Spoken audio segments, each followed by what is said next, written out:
আসসালামু আলাইকুম। সকলকে ওয়েলকাম জানাচ্ছি 11 নম্বর ক্লাসে। প্রথমেই সকলকে সরি বলে নিচ্ছি, কারণ দীর্ঘদিন যাবত ক্লাস আপলোড করতে পারছি না নানান জটিলতা এবং ব্যস্ততার কারণে। তো দেরি না করে চলুন শুরু করি। আমরা ইতিমধ্যে 10টি ক্লাস শেষ করেছি। আজকে আমরা 11 নম্বর ক্লাসে ইনসার্ট মেনু থেকে কয়েকটি বিষয় শিখব। তো প্রথমে আজকে যে বিষয় নিয়ে কথা বলবো সেটা হচ্ছে হিডার এবং ফুটার, পেজ নাম্বার, এই তিনটা বিষয় নিয়ে কথা বলবো। আপনারা মনোযোগ সহকারে দেখলে অবশ্যই এই বিষয়গুলো খুব সহজে শিখতে পারবেন। তো প্রথমে চলুন হিডার কি। হিডার কি? হিডার হচ্ছে একটি ওয়ার্ড ফাইলের একটু ব্ল্যাঙ্ক ডকুমেন্ট নিয়ে নিই। আমি একটা ব্ল্যাঙ্ক ডকুমেন্ট নিয়ে নিছি। তো হিডার হচ্ছে এই যে একটা পেজ ওপেন করার পরে যেখানে কার্সরটা লাফাচ্ছে, জ্বলছে, নিচ্ছে, এই যে উপরের অংশটুকু, এটা হচ্ছে একটা ওয়ার্ড ফাইলের হিডার। এবং একদম নিচের দিকে এই যে এখানে দেখুন মার্জিনের যে অংশটুকু আছে, এখানে হচ্ছে আমার রুলার, এই বরাবর দেখুন আমি ক্লিক করার পরে এখানে একটা লাইন চলে এসেছে। এই লাইনের নিচের অংশটুকু হচ্ছে ফুটার। আমরা যখন এই হিডারের এই গ্যাপের মধ্যে ডাবল ক্লিক করব তখন এটা অ্যাক্টিভ হবে এবং এখানে লেখা দেখতে পাবেন হিডার। আবার যখন ফুটারের যে এই রুলারের এর নিচের অংশে আপনি ডাবল ক্লিক করবেন, সেখানে আপনি দেখতে পাবেন ফুটার। এগুলো হচ্ছে একটা সেকশন। তো হিডার সেকশন এবং ফুটার সেকশন বলি আমরা। এবং হিডার সেকশন এবং ফুটার সেকশনে যখনই আপনি অ্যাক্টিভ করবেন তখন আপনার এই মেনু বারের মধ্যে নতুন আরেকটি মেনু ওপেন হয়ে যাবে, সেটা হচ্ছে ডিজাইন। এই ডিজাইন মেনু ওপেন হবে এবং এখানে অনেকগুলো টুলস থাকবে, হিটার, ফুটার, পেজ নাম্বার সহ অনেকগুলো আপনি টুলস পেয়ে যাবেন। আপনি যখন বডিতে ক্লিক করবেন, ডাবল ক্লিক করলে আবার হিটার এবং ফুটার ইনঅ্যাক্টিভ হয়ে যাবে, তখন আবার এই ডিজাইন মেনুটা ভ্যানিশ হয়ে যাবে, তখন আপনি এটা খুঁজে পাবেন না। এখন চলুন হিটার এবং ফুটার আপনি কোথায় কিভাবে ব্যবহার করবেন। দেখুন এখানে আমি কিছু নোট করে রেখেছি, হিডার কি, ফুটার কি, ডকুমেন্টের কোথায় থাকে, হিডার ফুটার কিভাবে সেট করতে হয়, হিডার বা ফুটার কি ছবি বা শেপ ইনসার্ট করা যায়, কয়েকটি পোর্শন সেট করে রেখেছি। তো আপনাদের প্রথমে বলেছি যে হিডার কি। হিডার হিডার হচ্ছে উপরের অংশটুকু এবং ফুটার হচ্ছে নিচের অংশটুকু। তো আমরা হিডার এবং ফুটারে কি করতে পারি। তো হিডার এবং ফুটার কি করা যায় সেটার মধ্যে বলতে গেলে, হেডার হলো এমন একটি জায়গা যেখানে আপনি ডকুমেন্টের শিরোনাম, তারিখ, লেখকের নাম অথবা আপনার বিভিন্ন তথ্য রাখতে পারেন, যেখানে আপনার সংগঠনের নাম বা ডিজাইন থাকতে পারে, সংগঠনের লোগো থাকতে পারে, অথবা চাইলে আপনি পেজ নাম্বার এখানে অ্যাড করতে পারেন। অর্থাৎ আপনার প্রয়োজন মতো তথ্য আপনি হিডারে অ্যাড করতে পারেন এবং হিডারের তথ্য অ্যাড করার ফলে এটা আপনার যতগুলো পেজ থাকবে ডকুমেন্টে, সবগুলো পেজে কিন্তু আপনার ওই তথ্যটা চলে আসবে। ঠিক একইভাবে ফুটারের ক্ষেত্রে আপনার এই বিষয়টি প্রযোজ্য। ফুটারের ক্ষেত্রে আপনি পেজ নাম্বার রাখতে পারেন, অথবা আপনার পৃষ্ঠা কপিরাইট নোটিশ থাকতে পারে, বা লেখকের নাম থাকতে পারে, ফাইলের নাম থাকতে পারে, ফাইলটা পিসিতে বা আপনার যে ডিভাইস আছে সেই ডিভাইসের কোথায় সেভ করা আছে সেটা আপনার এখানে থাকতে পারে। তারপর আপনার কোনো একটা সিগনেচার থাকতে পারে। এভাবে আপনি যে কোনো ধরনের বিষয় আপনি এই হিডারে এবং ফুটারে রাখতে পারেন। অর্থাৎ যেগুলো আপনি চান যে প্রতি পেজে বারবার আপনার রিপিট হবে, সেই ধরনের তথ্যগুলা আপনি এই হিডার বা ফুটারে যেখানে আপনার মনে হয় যে রাখলে উপযুক্ত বা প্রযোজ্য বা দেখতে সুন্দর লাগে অথবা এখানে মানায়, সেইভাবে আপনি এটাকে ইউজ করতে পারেন। তো চলুন হিডার বা ফুটার আপনি কিভাবে সেট করবেন বা কিভাবে ব্যবহার করবেন সেটা দেখাচ্ছি। হিটার বা ফুটার আপনাকে ব্যবহার করার জন্য প্রথমে তো সেটাকে অ্যাক্টিভ করতে হবে, যেমন ডাবল ক্লিক করলে এটা অ্যাক্টিভ হয়ে যায়। এভাবে ডাবল ক্লিক করলে আপনার অ্যাক্টিভ হয়ে যাবে। তো হিটারে ধরুন আপনি একটি লেখকের নাম বা আপনি এই ডকুমেন্টটা প্রস্তুত করছেন, আপনার নামটা আপনি রাখতে চাচ্ছেন, সেটা আপনি লেফটে রাখতে পারেন, মিডলে রাখতে পারেন, ডান পাশেও রাখতে পারেন। ধরুন আমি ডান পাশে রাখছি। ডান পাশে নেওয়ার জন্য আমাকে অবশ্যই হোম ট্যাব থেকে আপনাকে অ্যালাইনমেন্টের রাইট অ্যালাইনমেন্ট সিলেক্ট করতে হবে, দেন আপনি লিখতে পারেন লেখকের নামটা। যেমন আমি আমার নাম লিখে দিচ্ছি, লিখে দিলাম। এখন আমি আবার এই বডিতে ডাবল ক্লিক করলেই এটা ইনএক্টিভ হয়ে যাবে। এবং আমার এখানে যতগুলো পেজ আছে দেখুন, প্রতিটা পেজে কিন্তু হিডারের অংশে আমার নামটা চলে এসেছে। এখানে আমার 3টি পেজ আছে, প্রতিটি পেজেই আমার নামটা চলে এসেছে। তো এভাবে আপনারা হিডারের মধ্যে লেখকের নাম বা যে কোনো নাম সেট করতে পারেন। যদি আপনারা চান যে তারিখ সেট করতে, সেটাও করতে পারেন। যদি চান যে এখানে কোনো লোগো সেট করবেন, সেটাও আপনারা ইনসার্ট মেনু থেকে পিকচারে গিয়ে আপনার যেখানে আপনার লোগোটি আছে আপনি সেখান থেকে আপনার প্রতিষ্ঠানের লোগোটি এখানে অ্যাড করতে পারেন। এটাকে সাইজ মতো ছোট বড় করে আপনি যে কোনো পজিশনে আপনি এটাকে সেট করে দিতে পারেন। দেখুন, আমি একটি লোগো নিয়ে আসলাম, এটাকে আমি মাঝেও রাখতে পারি, আমি এটাকে একদম উপরেও রাখতে পারি। তো এভাবে আমরা যে কোনো লোগো অথবা যে কোনো ছবি আমরা এভাবে প্রতিটি পেজে ইনসার্ট করে ফেলতে পারি। তো এভাবে আমরা হিডারের মতো ফুটারও এই কাজটা করতে পারি। তো আমি এখানে পেজ নাম্বার দেখালাম না, কারণ আমি পেজ নাম্বারটা দেখাবো ফুটারের মধ্যে। তো ফুটার এছাড়া আপনি যদি চান যে আপনার ফাইলটি কোথায় সেভ আছে সেটা আপনি চান এই ফুটারের মধ্যে নিয়ে আসতে, যেন সেই লোকেশনটা এখানে চলে আসে। তো এটা করার জন্য আপনাকে এই ফুটার সেকশনটা অ্যাক্টিভ করতে হবে। অ্যাক্টিভ করে আপনাকে যেতে হবে কুইক পার্স, এখান থেকে আপনাকে যেতে হবে ফিল্ড অপশনে। এখান থেকে আপনি এই বামে যে লিস্ট আছে এখান থেকে আপনি ফাইল নেম খুঁজে বের করবেন, দেন এখানে ফার্স্ট ক্যাপিটাল ক্লিক করে এই ডান দিকে আসবেন, আসার পর এখানে চেক বক্স দেখতে পাবেন, এটাকে টিক দিয়ে দিবেন। দেন এখানে আপনি ওকে প্রেস করবেন। ক্লিক করা মাত্রই আপনার এখানে চলে আসবে আপনার ফাইলের ঠিকানা, অর্থাৎ ফাইলটি এই পিসিতে কোথায় সেট করা আছে। এখানে একটু একদম লেগে গেছে, এটাকে আমি ট্যাগ দিয়ে স্পেস দিয়ে দিলাম। এটাকে আমরা সাইজ ছোট করে দিব, ফন্ট সাইজ ছোট করে আমরা আমাদের মতো সাজিয়ে নিতে পারি।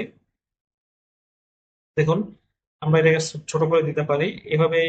এইভাবে আপনি আপনার ফাইলের লোকেশনটি এখানে সেট করে দিতে পারেন ফুটার অংশে। এটা দেখলে যারা কম্পিউটারে কাজ করে তারা খুব সহজেই আপনার ফাইলটি কোথায় আছে সহজেই এটাকে ট্রেস করতে পারবে। তো আমরা পেজ নাম্বার দেখবো, আমরা ইনসার্ট মেনুতে ক্লিক করব, করার পরে আমরা ডানে দেখবো পেজ নাম্বার আছে হিডার ফুটারের পাশেই। পেজ নাম্বারটাও সাধারণত হিডার এবং ফুটারের মধ্যেই সেট করতে হয়। এখানে আমরা যদি টপ অফ পেজ সিলেক্ট করি তাহলে সেটা হিডারের মধ্যে যাবে, যদি বটম অফ পেজ সিলেক্ট করি তাহলে সেটা ফুটারের মধ্যে যাবে। আমরা যে কোনো একটা চুজ করতে পারি। এখানে পেজ মার্জিন আছে, এখান থেকে মার্জিন সেট করতে পারি। এখানে হচ্ছে কারেন্ট পজিশন, অর্থাৎ কোন পজিশনের পেজ নাম্বার থাকবে সেটা এখান থেকে সেট করা যাবে। আর লাস্টে আছে ফরম্যাট পেজ নাম্বার, আমরা পেজ নাম্বার সেট করার পরে এটা যদি ফরম্যাট করতে চাই তাহলে আমরা এই ফরম্যাট পেজ নাম্বারে ক্লিক করব। আর নেক্সট সবশেষে যেটা আছে সেটা হচ্ছে রিমুভ পেজ, এটা ইনএক্টিভ আছে দেখতে পাচ্ছেন। তো ইনএক্টিভ থাকার কারণ হচ্ছে এখানে কোনো পেজ নাম্বার নেই এই পেজের মধ্যে, এই জন্য এটা ইনএক্টিভ হয়ে আছে। তো আমরা প্রথমে একটি পেজ নাম্বার সেট করি। আমরা এখান থেকে বটম অফ পেজ সিলেক্ট করি, সিলেক্ট করে এখান থেকে যে কোনো একটি পেজ আমরা যে কোনো একটি স্টাইল, অর্থাৎ এখানে 3 ধরনের বা আরো বেশি স্যাম্পল দেওয়া আছে, আপনি যে কোনো একটি স্যাম্পল ক্লিক করবেন। আমি এখান থেকে সাধারণত স্যাম্পল সিলেক্ট করলাম, সাধারণত এটা সিলেক্ট করি, এটা ডান পাশে সেট হবে, এটা মিডলে সেট হবে, এটা বামে সেট হবে। আমি ডানে এটা ক্লিক করলাম। ক্লিক করার পর দেখুন এখানে যে 1 চলে এসেছে, অর্থাৎ আমার পেজ নাম্বার 1 এখানে সেট হয়ে গেছে। এখানে নিচে একটি এন্টার আসছে, চাইলে আমরা এটাকে মুছে দিলে এটা নিচে নেমে যাবে একটু। এখন দেখুন এখানে একটাই পেজ আছে, আমি ডাবল ক্লিক করে এটা অ্যাক্টিভ করে দিলাম পেজটা। এবার আমি কয়েকটা পেজ ক্রিয়েট করলাম, এখানে মোট 7টা পেজ আছে। একদম লাস্টের পেজে যাই, লাস্টের পেজে আসার পর দেখুন এখানে আমি উপরের পেজে যাচ্ছি, দেখুন 6 আছে। এখান থেকে আপনি 7টা পেজ সিলেক্ট করেছেন, অথচ 7টা পেজ নাম্বার চলে এসেছে। এবার আমি এখানে আমি একটু পেজ নাম্বারিং লিখে নিলাম, তাহলে আপনার বুঝতে সুবিধা হবে এখানে কি আলোচনা হচ্ছে। তো এখন আবারও যাবো ইনসার্টে। আমরা চাচ্ছি যে এইখানে যে স্টাইলটা আমি নিয়েছি এটা চেঞ্জ করার জন্য, তাহলে আমাকে পুনরায় যেতে হবে ইনসার্টে, দেন আমরা যাবো হচ্ছে পেজ নাম্বারে। এখান থেকে আমরা বটম অফ পেজ থেকে আমরা যে কোনো একটা স্টাইল চুজ করতে পারি, যেমন এই পেজ অফ 1 আছে এটা সিলেক্ট করতে পারি। এটা আমি ক্লিক করছি। ক্লিক করার পর দেখুন এখানে পেজ 1 চলে এসেছে। এটা হচ্ছে 1 of 7, অর্থাৎ 7টির মধ্যে একটি। এটা হচ্ছে প্রথম পেজ। এরপরে এইভাবে মোট টোটাল 7টি পেজ আছে, দেখুন 7 of 7। তো এইভাবে স্টাইল চেঞ্জ করতে পারেন। আর পাশাপাশি এখানে ফরম্যাট পেজও আপনারা এই কাজটা করতে পারেন। দেখুন আমি ফরম্যাট পেজ নাম্বার যাচ্ছি, যাওয়ার পরে যেরকম একটি বক্স ওপেন হবে, এখান থেকে আপনারা চাইলে নাম্বার ফরম্যাট করতে পারেন, যেমন 1 2 3 আসছে, এটাকে চাইলে আপনারা এইভাবে দিতে পারেন, এইভাবে দিতে পারেন, রোমান সংখ্যা দিতে পারেন, এবিসি দিতে পারেন। তো আমি রোমান সংখ্যা সিলেক্ট করছি, ওকে দিলাম। তারপর দেখুন পেজ 1 of 7, 7টা ডিফল্ট রয়ে গেছে। তো এইভাবে আমরা পেজ নাম্বারটাকে ফরম্যাট করতে পারি। এখানে আমরা চাইলে যদি যে 7 নাম্বার পেজ থেকে 1 শুরু হবে সেটা আমরা এখান থেকে করতে পারবো, সেক্ষেত্রে আমাদেরকে পেজ ব্রেক করে নিতে হবে। তা স্টাইলটা আমি আবারও চেঞ্জ করলাম, দেখুন স্টাইলটা চেঞ্জ হয়ে এরকম হয়ে গেছে। তো এইভাবে আপনারা পেজ নাম্বারটা সিলেক্ট করতে পারেন হিডারে অথবা ফুটারে। তো আশা করি হিডার ফুটার কিংবা পেজ নাম্বার নিয়ে আপনাদের সমস্যা হবে না। আপনারা একটু প্র্যাকটিস করলে এই জিনিসগুলা আপনাদের আরো সলভ হবে, আপনাদের জন্য সুবিধা হবে বুঝতে। আমরা নিচে আরেকটি দেখবো, সেটা হচ্ছে টেক্সট অপশন আছে। টেক্সটের মধ্যে টেক্সট বক্স রয়েছে। টেক্সট বক্স কি সেটা আমরা দেখবো। তো আমরা চলুন এখানে ইনসার্টের মধ্যে যে টেক্সট অপশন আছে, এই যে ডানে দেখতে পাচ্ছেন, এই হিডার এন্ড ফুটার টুলস এর পরে টেক্সট বক্স রয়েছে।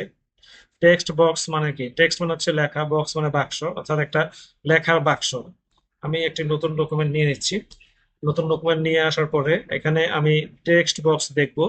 টেক্সট বক্সের মধ্যে যে আইকনটা আছে এখানে আমরা ক্লিক করব। করার পরে দেখুন এখানে নিচে যে ত্রিভুজে ক্লিক করলে এখানে স্যাম্পল অনেকগুলা টেক্সট বক্সের ধরন চলে এসেছে। এখান থেকে আমরা যে কোনো একটি স্টাইল বা একটি নমুনা আমরা সিলেক্ট করতে পারি। যদি আমরা সেটা না চাই তাহলে আমরা টেক্সট বক্সের উপর ক্লিক করব। করে আমরা এখান থেকে ড্র টেক্সট বক্সে ক্লিক করে আমরা নিজের মতো ড্র করে নিতে পারি বক্স। এভাবে বক্স ক্লিক করে আমরা বক্সের মধ্যে যা কিছু লিখতে পারি। দেখুন এভাবে আপনারা লিখতে পারেন, এবং এটা ওয়ার্ড ডকুমেন্টের যে কোনো পজিশনে আপনারা সেট করতে পারেন। এটা লেফটে, রাইটে, মিডলে অথবা যে কোনো কর্নারে অথবা যে কোনো পজিশনে আপনারা চাইলে এভাবে সেট করতে পারেন। এটা চাইলে আপনারা হিডার ফুটারের মধ্যে নিতে পারেন। কন্ট্রোল এক্স দিয়ে কাট করলাম, করে এটা আমি হিডারের মধ্যে নিলাম। দেখুন এটা আমি হিডারের মধ্যে রেখেছি, কর্নার দিয়ে দিলাম, দিয়ে আমি ক্লোজ করে দিলাম। এবার দেখুন আমি যতগুলো পেজ নিব প্রতিটা পেজে কিন্তু ওইটা চলে এসেছে বক্স আকারে। এভাবে আপনারা হিডের টেক্সট বক্সটাকে ইউজ করতে পারেন। আমি একটু ডিফল্ট টেক্সট বক্স নিয়ে দেখাচ্ছি। এখানে ইনসার্টে যাব, যাওয়ার পর আমি টেক্সট বক্সে ক্লিক করব, দেন আমি এইটা নিব ধরেন, এটা ক্লিক করব। ক্লিক করার মাত্র দেখুন এই বক্সটা এখানে যেভাবে স্টাইল করা আছে এখানে সেট হয়ে গেছে। আমাদের শুধু আমাদের টেক্সটটাকে এডিট করতে হবে, অর্থাৎ আমাদের যে লেখা আছে সেটা এখানে লিখে দিতে হবে। অথবা আপনি যদি কালার করতে চান তাহলে এখানে কালার জন্য রাইট বাটন ক্লিক করে আপনি ফরম্যাট টেক্সট বক্সে ক্লিক করলে এখানে দেখুন ফরম্যাটিং চলে এসেছে। এখান থেকে আপনারা কালার পছন্দ করে সেট করে নিতে পারেন। চাইলে বর্ডার স্টাইল পরিবর্তন করতে পারেন। চাইলে আপনারা এটাকে নো ফিল করতে পারেন বা ফিল ইচ্ছা হলে ফিল করতে পারেন।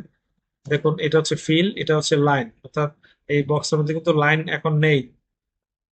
লাইন ছিল, লাইনের কালার পরিবর্তন ছিল, যার কারণে আমরা এটা একটু একটু লাইট, এই জন্য আমরা বুঝতে পারছি না। যোগ আমি একটু লাইনটা চেঞ্জ করলাম, লাইনের কালার চেঞ্জ করলাম, ফিল চেঞ্জ করলাম, আমি ওকে দিব। তারপর দেখুন এটা কিন্তু পরিবর্তন হয়ে গেছে। এভাবে আপনারা টেক্সট বক্স নিয়ে সেটাকে ডিফল্ট ইউজ করতে পারেন বা পরিবর্তন করে ব্যবহার করতে পারেন। দেখুন এখানে আরো ডিফল্ট টেক্সট বক্স রয়েছে, এটা ক্লিক করি, দেখুন এটাও চলে এসেছে। অর্থাৎ একটা পেজের মধ্যে আপনি চাইলে দুইটা টেক্সট বক্স, তিনটা টেক্সট বক্স ইউজ করতে পারেন। তো এইভাবে আপনাদের প্রয়োজন অনুযায়ী, আপনাদের ডকুমেন্টের চাহিদা অনুযায়ী আপনারা এই টেক্সট বক্স গুলা ইউজ করতে পারেন। কুইক পার্স আছে। কুইক পার্সে বলতে আমরা কি বুঝি? কুইক পার্স হচ্ছে টেক্সট বক্সের পরেই আরেকটা অপশন আছে যেখানে তিনটা জিনিস একসাথে আছে, quick parts, word art, drop cap. তো কুইক পার্সে আরো কয়েকটা অপশন আছে, যেমন এখানে auto text, document property, field, building blocks, organiser. তো এখানে আমরা সবগুলো বিষয়ে আমাদের নিয়মিত প্রয়োজন হয় না, এখানে আমাদের ফিল্ড অপশনটা নিয়মিত প্রয়োজন হতে পারে। তো এই quick parts, word art, drop cap, এই বিষয়গুলো নিয়ে পরবর্তী ক্লাস আলোচনা করব। আজকের ক্লাস দীর্ঘায়িত করছি না। তো যারা ক্লাসগুলো দেখছেন খুব মনোযোগ সহকারে দেখবেন, অনেকদিন পরে ক্লাস আপলোড করা হলো, আপনারা আশা করি এখন নিয়মিত ক্লাস পাবেন। তো যারা ফেসবুক থেকে দেখছেন তারা অবশ্যই ফলো করে পাশে থাকবেন।